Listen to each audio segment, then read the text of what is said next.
السلام عليكم ورحمة الله وبركاته، ازيكم أحبابي عاملين إيه؟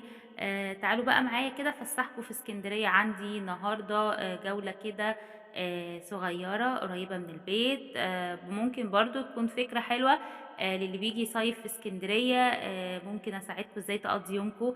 النهاردة أنا خرجت من البيت بقى اتمشيت كده مع عيلتي، أنا عشان يعني المنطقة دي في المنتزه وأنا ساكنة في المنتزه، عشان كده الموضوع ما كانش محتاج عربية بقى وكده، ف مش اتمشينا وهاشوف دلوقتي كافيه كده هاوريه لكم.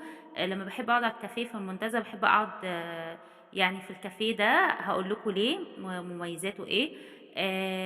دلوقتي أنا بقى ماشية على الكورنيش زي ما أنتم شايفين، على يميني كده شواطئ واللي هي اللي على البحر بقى مباشرةً.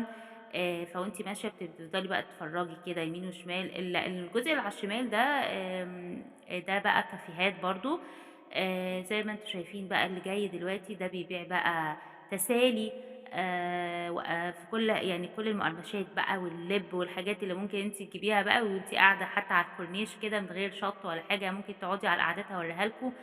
برّه الشواطئ كده في الشارع، تقعدي برضه تتسلّي بقى في الحاجات دي وتبقي قاعدة في الهوا، مش لازم كافيه خالص على فكرة.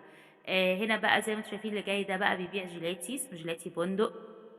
طبعًا الجيلاتي في إسكندرية من الحاجات يعني تلاقوها منتشرة. بُصّوا أدي القعدات اللي باقول لكم عليها دي اللي بأسمنت دي، دي المبنية دي، ممكن تقعدي عليها كده من غير ما تدخلي شَط ولا حاجة، تبقى جولة سريعة كده طالعة تتمشي شوية أو حاجة، وتجيبي تسالي بقى وكده.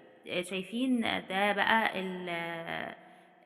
الشواطئ، أهي ده الشاطئ من جوّه، اللي على اليمين وعلى الشمال دي كافيهات.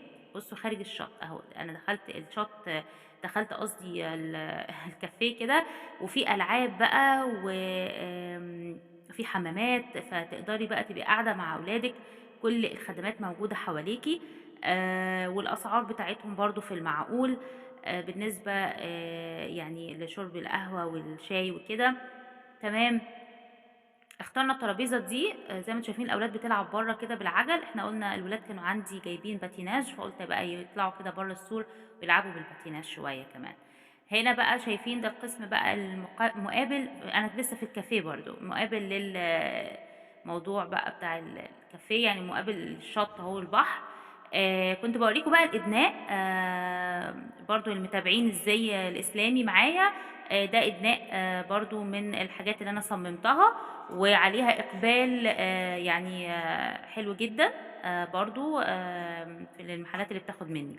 هنا بقى عندي محمد طلب شاي، أنا طبعًا أحب أوي أمّا أروح أشرب حاجة في الكافيه ما تكونش غير القهوة بجد يعني.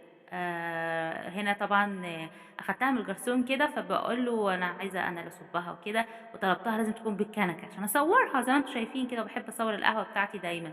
هو قال لي هو مش فاهم إن أنا عايزة أصوّرها، بيقول لي: "لا، لأ، أنا هاصُبّها لِك وهتطلع بوِش وكده." قُلت له: "لأ، أصل أنا عايزة أصوّرها." فقال لي: "آه، عشان كده." فحبيت أصوّرها لكم بقى كده متعة برضه وأنتِ بتصُبّي القهوة بنَفْسِك. وكانت قهوة لطيفة يعني إلى حدٍ ما، أي نعم هي كانت السُكّر زيادة شوية، أنا باحبها ما بين المضبوط ما بين الزيادة، هو بقى أنا يعني قُلت له زيادة، فللأسف في بعض الأماكن يعملها الزيادة يعني معقولة في السُكّر، وفي لأ، بيعملها لِك زيادة سُكّرها كتير، دي الحقيقة كان سُكّرها كتير يعني. بس مش مشكلة، عوّضني جمال المكان بقى والدنيا دي والهوا والقعدة الحلوة، فقُلت مش مشكلة هتتشرب برضه. بس فأنتِ ممكن تبقي في كافيه زي كده وعندِك بقى الولاد، الألعاب، اللعبة يعني هو بالنُص ساعة الطفل يلعب كل الألعاب ب30 جنيه، والربع ساعة لأ ب20 جنيه مش النُص بالضبط، هو بيعملها كده، ربع ساعة ب20 جنيه.